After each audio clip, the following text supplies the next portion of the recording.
What is going on, everyone? It's RGP back with another performance review. Going to be switching things up just a little bit here today. So we were doing performance reviews in 3 minutes or less. We are going to be switching it up to do performance reviews in 4 minutes or less because it has been really difficult for me to get all the information in that I'd like to go over with you guys in just 3 minutes. So 1 minute longer should be able to get all the information that I want to go over with you guys. And today, first up, in 4 minutes or less, we are going to be talking about those Jordan 37s. Let's get straight into it and see how those perform for me on court. First up, let's go ahead and go over the fit. The fit on these, I actually did go down half a size, and they're still a little bit big for me. They do fit kind of long, so I definitely would recommend going down half a size in these. I probably could even have went down a full size, but I am good to go with going down half a size with these, and that's going to be my recommendation, is to go down half a size in the Jordan 37. Let's go ahead and talk about the traction. You guys know by now that's pretty much my favorite aspect, or the thing I want to be really, really strong on any of my basketball sneakers.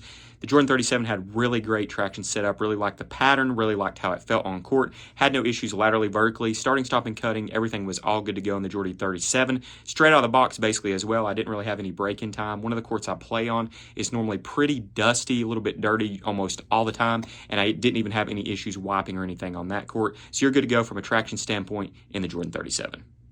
Moving on to the materials here, there is definitely very lightweight materials on the Jordan 37. With this sneaker being more of a mid or a high top and not all low, it is obviously going to be a little bit heavier than some of your lower top sneakers or what we are more used to playing in today. But with these, I actually like what they did with the materials. They have that lino weave upper pretty much all over the whole entire sneaker. Nicely padded collar area, ankle area, as well as heel also. And overall, the materials being so lightweight definitely help with the weight of the sneaker, with it being more of a mid or high top, as I already said.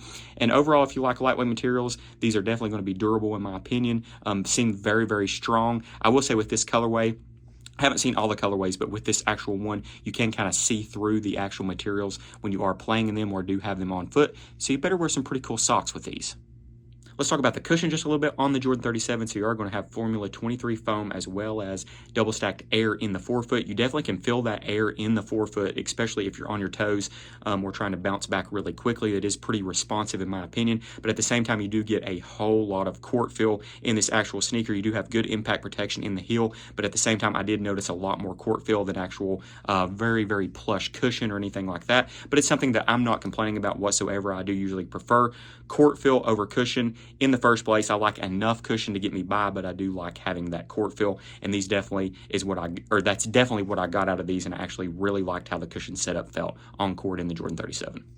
Last but not least, let's talk about this lockdown system on the Jordan 37. Felt nice and locked in at all times in the heel forefoot. There was no area of the shoe that I didn't feel locked in from even the first time out in these. I really like the traditional lacing setup on these as well. I'm able to get these tightened up to the liking or preference that I want them to be, or as loose as well. It doesn't matter either way you want to go, but I did have no issues whatsoever from a lockdown standpoint, and I do think it was one of the stronger points to the Jordan 37 was the lockdown to the shoe. Overall, guys, the Jordan 37 is a very solid shoe to play basketball in. Had no issues really to complain about whatsoever, as you can tell from each aspect we went over. Actually really, really like the shoe on court, and it's one that I'm probably going to continue playing in or have in my bag for quite some time. It basically exceeded every expectation that I had for these, and like I said, I was even going to pass on this year's model in general to actually test out or play in, and I'm really glad that I grabbed these and was able to play in them because it's a very, very solid basketball sneaker.